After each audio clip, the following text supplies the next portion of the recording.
মে মাসের 5 তারিখে রাত্রে, অর্থাৎ 6 তারিখে, সেই দিন কোনো গোলাগুলি বা সেরকম কোনো ঘটনাই ঘটেনি।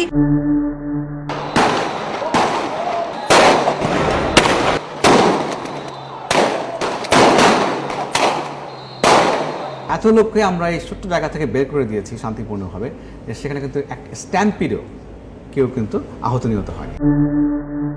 অনেক মানুষকে তারা শহীদ করেছে, অনেক আল্লাহর বান্দাদেরকে শহীদ করেছে, নিরহ মানুষ।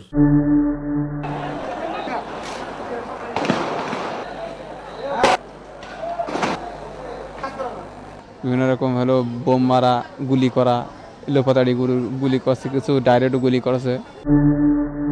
দোকানে বসেছিলাম, এবার পুলিশ আইয়া বেটারা দৌড়তেছে, ওদিকে দৌড়তেছে মিলের ভিতরে, আর আমি সরতেছি, সেই সময় আমার গুলি করছে। শব্দের কোনো অবস্থান নাই,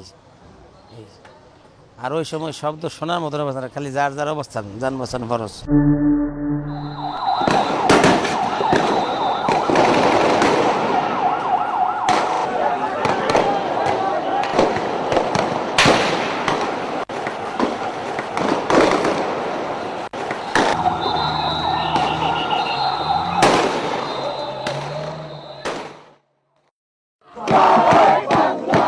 2013 সালের ফেব্রুয়ারিতে ঢাকার শাহবাগে কথিত গণজাগরণ মঞ্চ থেকে যুদ্ধাপরাধীদের ফাঁসি দাবির ছত্রছায়ায় এখান থেকে সরাসরি ধর্মবিরোধী নাস্তিকতার উত্থান ঘটে।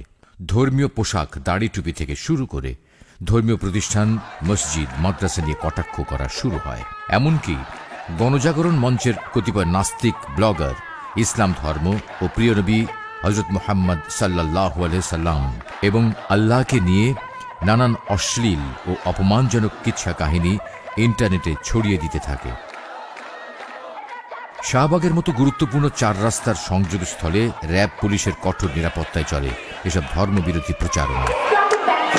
রাত দিন স্লোগান, বক্তৃতা, বিবৃতি দিয়ে এখান থেকে মাদ্রাসা শিক্ষা ব্যবস্থা সহ বিভিন্ন ধর্মীয় প্রতিষ্ঠান বন্ধ করার দাবি তোলা হয়। ইসলাম বিরোধী, রসুলের অবমাননাকর কুৎসিত কথাবার্তা, আল্লাহ রসুল বিরোধী যে কথা বলছে, এর বিরুদ্ধে ইসলামী রাজনীতি বন্ধের বিরুদ্ধে আমাদের সংগ্রাম। মসজিদের গেট বন্ধ করে আমরা নামাজ পড়তে আসছি, আমরা আল্লাহ রসুলের বিরুদ্ধে কথা বলছি, সেই জন্য আসছি। ইসলামের উপর যে আজকে যে আঘাত, ব্লগাররা যে ইসলামের উপর যে নকলে হামলা করতেছে, তার প্রতিবাদে আমরা সাধারণ মুসলমান একত্রিত হয়েছে।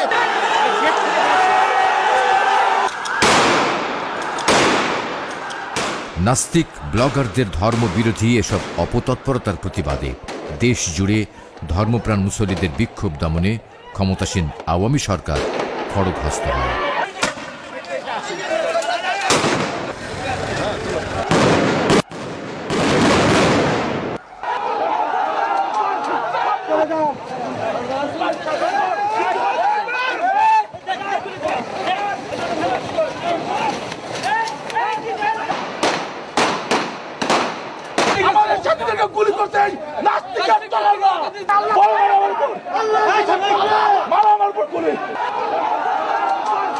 বাংলাদেশের নাস্তিক মুরতাদরা ইসলামকে খতম করতে চায়, তার প্রতিবাদে নাগরিক আমাকে মারা হয়েছে, আমার টুপি ফেলে দেওয়া হয়েছে, আমার পাগড়ি ফেলে দেওয়া হয়েছে, পাঞ্জাবি ফেলা হয়েছে, আমাকে মারা হয়েছে, রক্তাক্ত করা হয়েছে।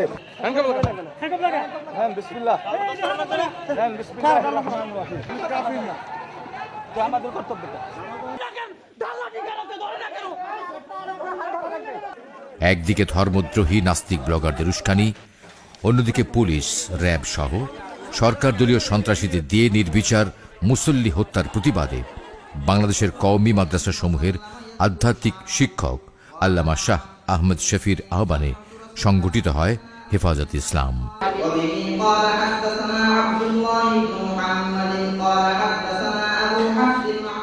নতুন এই সংগঠনটি ইসলাম রক্ষার শপথে দেশের কওমি মাদ্রাসা ভিত্তিক হলেও মাত্র কয়েকদিনের মধ্যে দেশের ধর্মপ্রাণ মানুষের শাশ্বত বিশ্বাস ও আস্থার প্ল্যাটফর্ম হয়ে ওঠে। 2013 সালের 5 মে ধর্মীয় অনুভূতিতে আঘাত প্রদানকারী নাস্তিকদের বিচারের দাবিতে পূর্ব ঘোষিত ঢাকা অবরোধে সারা দেশ থেকে আসা হেফাজতে ইসলামের কর্মীরা ঢাকার বিভিন্ন পয়েন্টে অবস্থান নেয়। হেফাজতের এই কর্মসূচি ছিল অহিংস। কোরআন সুন্নাহ অনুযায়ী এই 13 দফা দাবির বাস্তবায়ন এবং নাস্তিক ব্লগারদের শাস্তির দাবিতে আমরা আজকে এখানে একত্রিত হয়েছি।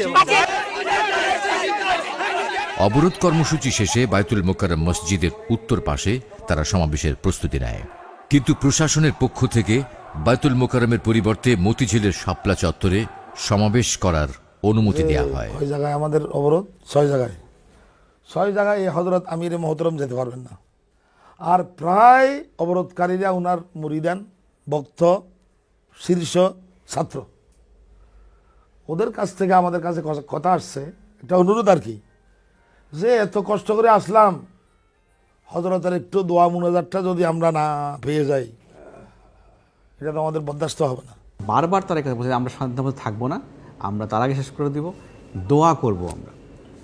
এখন কেউ যদি আপনাকে অ্যাপ্রোচ করে দোয়া করবেন এবং আপনি দোয়া করতে দিবেন না, আপনি এইটার যে রিলিজিয়াস সেন্টিমেন্টটা আমরা অ্যাপ্রিসিয়েট করতে পারি বাংলাদেশের প্রেক্ষিতে, যে তখন এক শ্রেণীর লোক আমাদেরকে বলবে যে এমন জালিম যে দোয়া করতে দিবে না।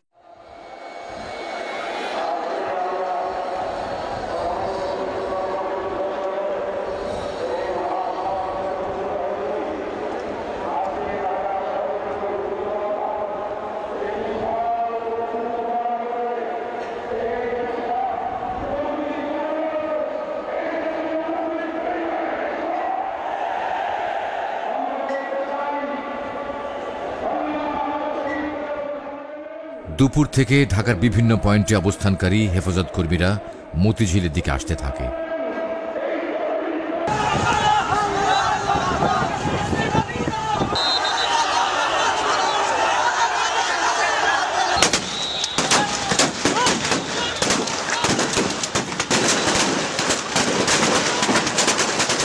কিন্তু মতিঝিল আসার পথে বিভিন্ন স্থানে হেফাজত কর্মীরা সরকার দলীয় ক্যাডার ও আইন শৃঙ্খলা বাহিনীর সদস্যদের নানারকম হামলা ও বাধার মুখে পড়ে।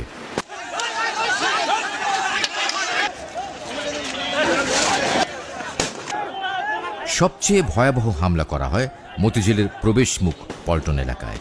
এখানে পুলিশ, র্যাব ও আওয়ামী সন্ত্রাসীদের ত্রিমুখী হামলায় হেফাজত কর্মীরা দিশেহারা হয়ে পড়ে।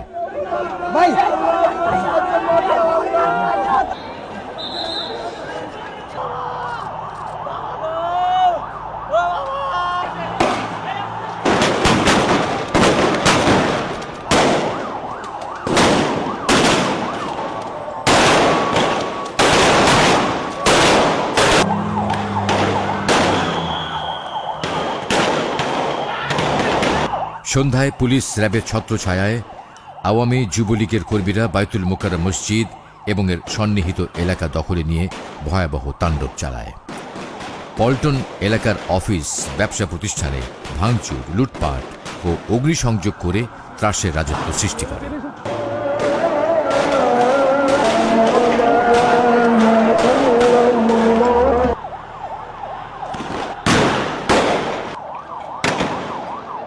এ সময় এখানকার জুয়েলারি দোকানে লুটপাট, জায়নামাজ, আতর, টুপি, তসবিহ ও কোরআন শরীফের দোকানসমূহে আগুন লাগিয়ে দেওয়া হয়।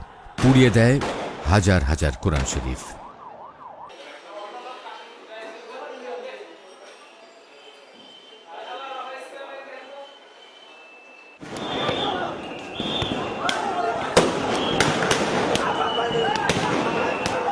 পুলিশ ও আওয়ামী সন্ত্রাসীদের হামলায় সমাবেশে আসার পথেই অন্তত 20 হেফাজত কর্মী নিহত হয়।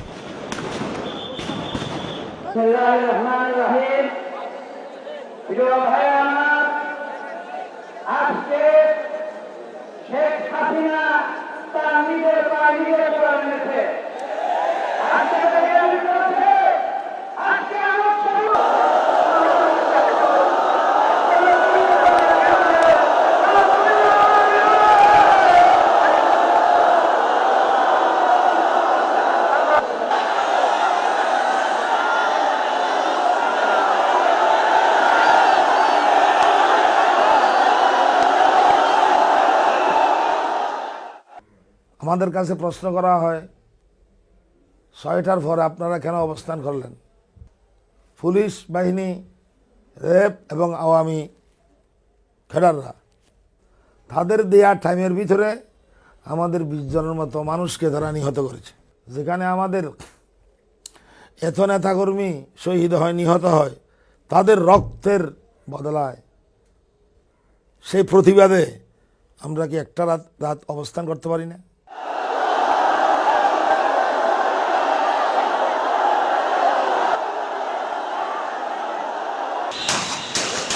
রাত 8টার দিকে দৈনিক বাংলার দিক থেকে মতিঝিলের মূল সমাবেশে বিপুল সংখ্যক পুলিশ প্রথমবার হামলা চালায়, কিন্তু সমাবেশকারীরা রুখে দাঁড়ালে পুলিশ তখন দৈনিক বাংলা মোড়ে অবস্থান নেয়। এ সময় সমাবেশ স্থলের সমস্ত সড়ক বাতি নিভিয়ে দিলে মতিঝিল ও এর আশপাশের এলাকা অন্ধকারাচ্ছন্ন হয়ে পড়ে। সমাবেশের মাইকগুলোর সংযোগ বিচ্ছিন্ন করে ফেলা হয়।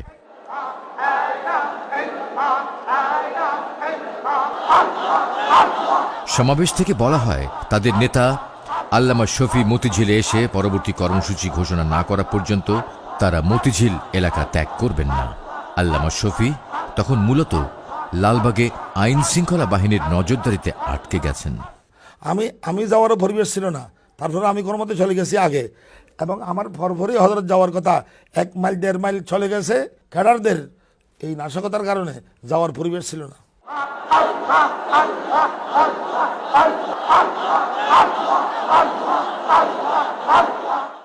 যারা বেশি ক্লান্ত হয়ে গেছে তারা ঘুমে গেছে, আর বাকিরা জিকির করতেছে। সেই ঘুমন্ত অবস্থায়, জিকিররত অবস্থায়, অন্ধকার রাত্রে এইভাবে কোনো নিষেধাজ্ঞা জারি করা ছাড়া, 144 দ্বারা জারি করা ছাড়া এইভাবে অভিযান, পুলিশের অভিযান,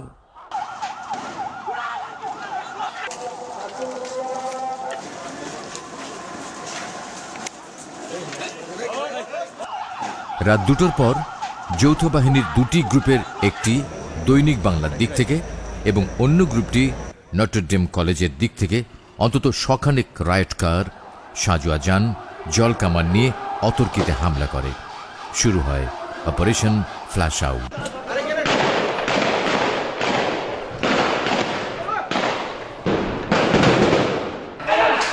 হাজার হাজার রাউন্ড গুলি, টিয়ার শেল, গ্রেনেডের মুহুর্মুহু শব্দে প্রকম্পিত হয়ে ওঠে রাতের মতিঝিল এবং এর সন্নিহিত এলাকা।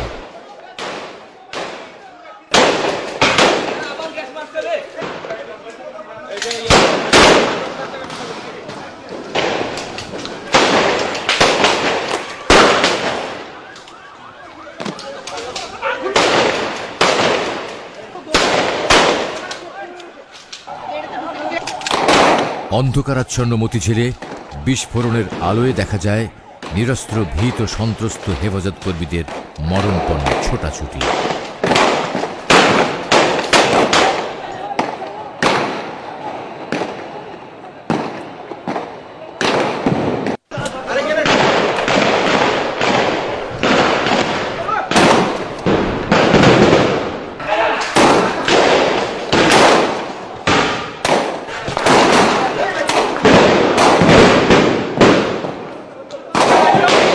নির্বিচার গুলিতে বেঘরে প্রাণ হারালেন অনেক ঘুমন্ত হেফাজত কর্মী। মুহূর্তেই মতিঝিল পরিণত হল মৃত্যুপুরীতে।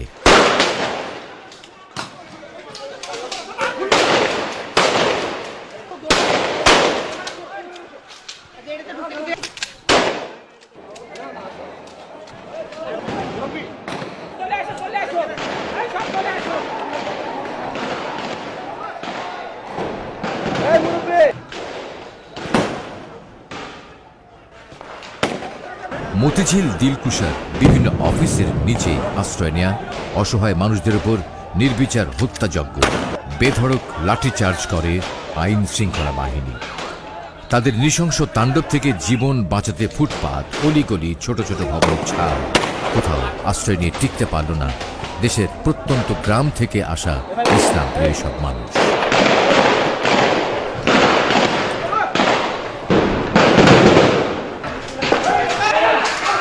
মুহুর্মুহু গুলির হুহুঙ্কারে আতঙ্কিত, সন্ত্রস্ত, আহতদের চিৎকার ধ্বনি হারিয়ে গেল।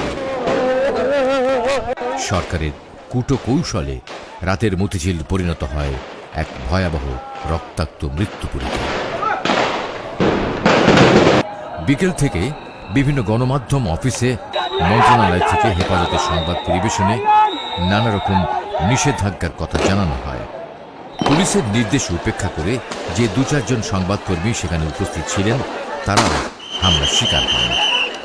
মতিঝিলে যৌথ বাহিনীর অপারেশন চলাকালে সরকার বিরোধী মনোভাবাপন্ন দিগন্ত টেলিভিশন ও ইসলামিক টেলিভিশনের সম্প্রচার বন্ধ করে দেয়া হয়।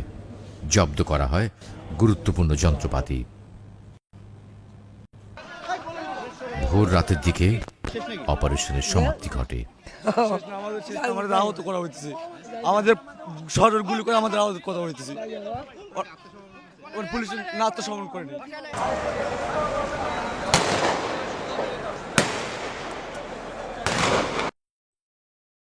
একটি জাতীয় দৈনিকের অনুসন্ধানী প্রতিবেদনে বলা হয়েছে 6 মের এই অভিযানে 1.5 লক্ষাধিক রাউন্ড গোলাবারুদ ব্যবহার করা হয়।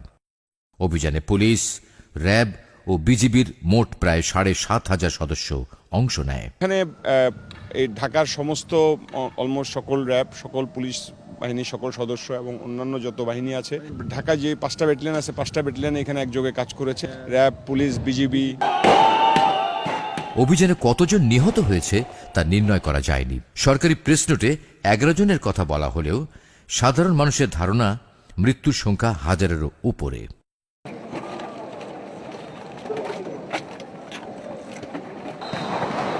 মার্কিন টিভি চ্যানেল CNN তার ওয়েবসাইটে বলেছে প্রকৃত নিহতের সংখ্যা কখনোই জানা যাবে না। প্রভাবশালী ব্রিটিশ সাময়িক দ্য ইকোনমিস্ট বলেছে অন্তত 50 জন নিহত হয়েছে। এই ঘটনাকে গণহত্যা বলেই মনে হচ্ছে বলে মন্তব্য করেছে economist. Al Jazeera pictures that suggest the Bangladeshi government could be covering up the number of deaths from fighting between police and protesters. Al Jazeera television এক প্রতিবেদনে বলেছে প্রকৃত নিহতের সংখ্যা সরকার গোপন করছে। When it was over, police said they'd recovered 11 bodies. The first protests erupted in February of 2013 after a verdict by the War Crimes Tribunal which found যুক্তরাষ্ট্রভিত্তিক মানবাধিকার সংগঠন হিউম্যান রাইট ওয়াচ বলেছে 2013 সালের ফেব্রুয়ারি থেকে আইন শৃঙ্খলা বাহিনীর মাত্রাতিরিক্ত শক্তি প্রয়োগে অন্তত 150 মানুষ নিহত হয়েছে।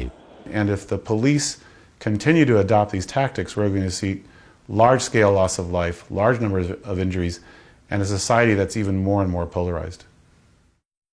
গণমাধ্যমের তথ্য মতে এই অপারেশনে অন্তত 10,000 লোক আহত হয় এবং বহু লোক এখনো নিখোঁজ রয়েছে। মে মাসের 5 তারিখে রাত্রে অর্থাৎ 6 তারিখে সেই দিন কোনো গোলাগুলি বা সেরকম কোনো ঘটনাই ঘটেনি। আপনি দেখেছেন যে গায়ের লাল রং লাগিয়ে পড়ে আছে, যখন পুলিশ যে ডাক দিচ্ছে উঠে দৌড় মারছে, দেখা গেল লাশ দৌড় মারলো।